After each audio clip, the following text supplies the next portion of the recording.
Is it really a bummer that we're getting dumber?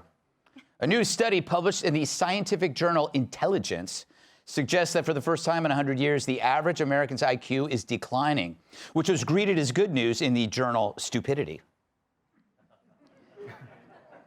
I thought it was better when I saw it this morning. This reverses a trend that saw average IQ jump 3 to 5 points every decade since the 1930s. So let me be the first to say it. Nice job, Kardashians.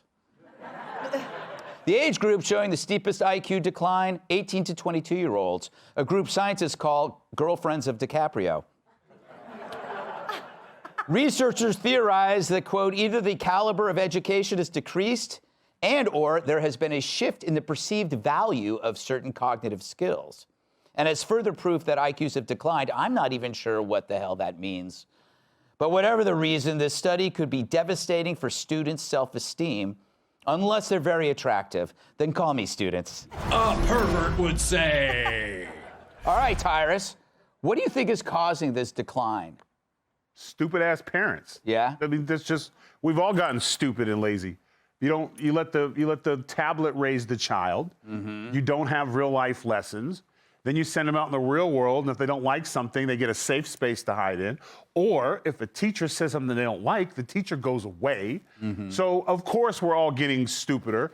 The reason, and then those of us who don't want to comply into that, we get dumber hearing the conversations. So then that's why you see intelligent people with headphones on all the time, just trying to survive. If I didn't have my headphones on in the airplane, I'd be drooling on myself and eating human flesh by the time I get here. I mean, let's be honest. When America stops to watch reality TV, we're stupid. Like, who enjoys that? Like, I do. See? And you're all getting dumber.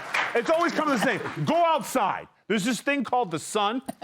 Amazing. Go out there and just wait. Something will happen. Yes, okay? That is true. Yeah, especially in New York City, you might get a naked man masturbate on you. If that's your thing, then go for it. Yeah. I'm going to look for more wilderness stuff. Taste the butterfly. Watch a deer eat some grass. Yeah, that's the first thing you thought of. Well, he is an anus after all. Are you worried about the IQ decline?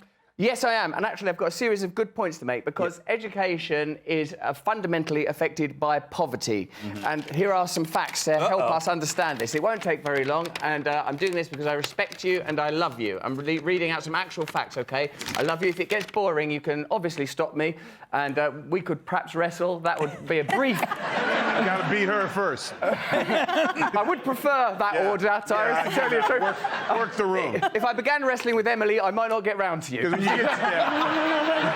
Could we prolong this for just another couple of decades? You are running out of time for your facts. Tyrus is waiting!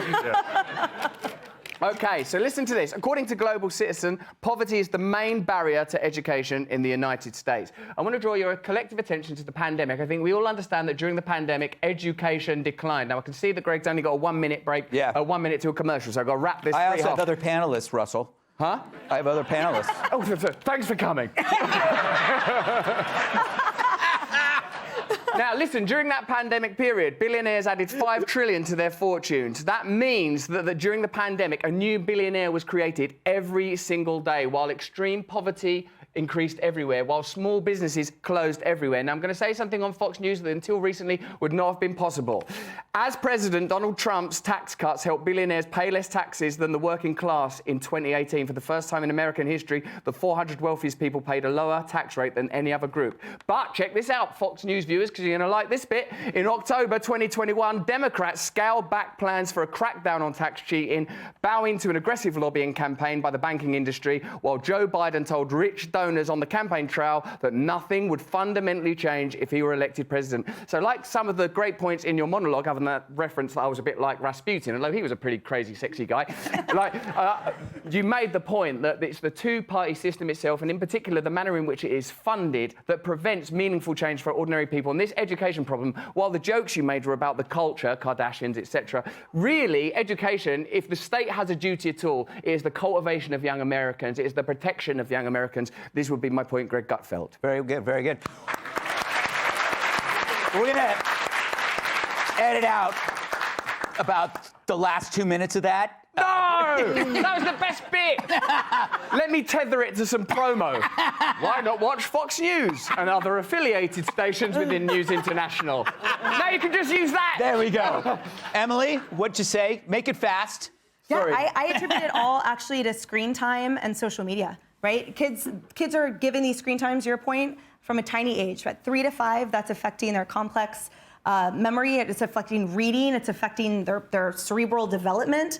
As they get older, they have thinner cortexes from it. And we know that your brain, if you are physically hurt, exhibits the same reaction as when you are socially shunned. So you throw in social media, you throw in the prepubescent and pubescent teenagers who are getting ostracized and canceled and told to kill themselves. That, to me, is the erosion, literally, of the brain and the depressive results that happen from that. That's why the IQs are so low, in addition to what you said. But I feel strongly that the social media, the screen time, that advent is the immediate decline of the IQ. Kat, last word. Yeah, I think some of it has to do with what we were talking about in the last block, because binary thinking is the enemy of critical thinking, because you're saying that there's only two options when actually there are limitless possibilities. And when you pick a side, you don't have to think, because the thinking is done for you. You just, my side good, other side bad. And if your side does bad stuff, instead of confronting it, you just list off bad stuff the other side did and how they're worse. And that also leads to corruption in government, which stops from any help coming to the people, as you mentioned. Hey, Sean Hannity here. Hey, click here to subscribe to Fox News YouTube page and catch our hottest interviews and most compelling analysis. You will not get it anywhere else.